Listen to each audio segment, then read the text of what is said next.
বাংলাদেশ আওয়ামী লীগ এখন অনেকটা দিশেহারা হয়ে পড়েছে। আসলে তারা কি করবে বুঝে উঠতে পারছে না। যে আওয়ামী লীগ 2041 সাল পর্যন্ত ক্ষমতায় থাকার স্বপ্ন দেখেছিল, হঠাৎ করে 5ই আগস্টে ঝড় এসে তাদের সব স্বপ্ন ভণ্ডুল করে দিয়েছে।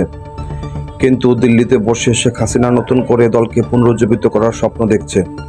তারই অংশ হিসেবে শেখ হাসিনা আসন্ন ফেব্রুয়ারি নির্বাচনকে ভণ্ডুল করার জন্য সব পরিকল্পনা হাতে নিয়েছে।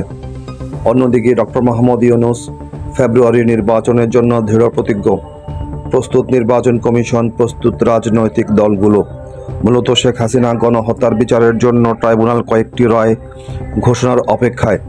মূলত শেখ হাসিনার গণহত্যার রায়কে বাধাগ্রস্ত করতেই 13 নভেম্বর ঢাকা লকডাউন কর্মসূচি ঘোষণা করেছে পলাতক আওয়ামী লীগ। ওই দিন ঢাকায় অস্ত্রবাজি, বোমাবাজি, ক্যাডার বাহিনী জড়ো করে ব্যাপক নাশকতা করার পরিকল্পনা হাতে নিয়েছে ফ্যাসিস্ট আওয়ামী লীগ। আওয়ামী লীগের এই দেশবিরোধী কর্মকাণ্ডে ভারত প্রত্যক্ষভাবে সহযোগিতা করছে বলে একাধিক রিপোর্ট প্রকাশ করেছে বিভিন্ন জাতীয় পত্রিকা।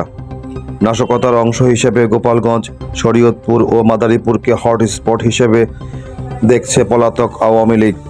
এছাড়া উত্তরা থেকে গাজীপুর পর্যন্ত সড়ক অবরোধ করার দায়িত্ব পেয়েছেন গাজীপুরের সাবেক মেয়র জাহাঙ্গীর আলম।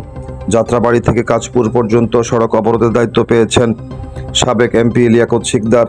ঢাকা মহানগরের নাশকতার দায়িত্বে আছেন ইসমাইল চৌধুরী সম্রাট।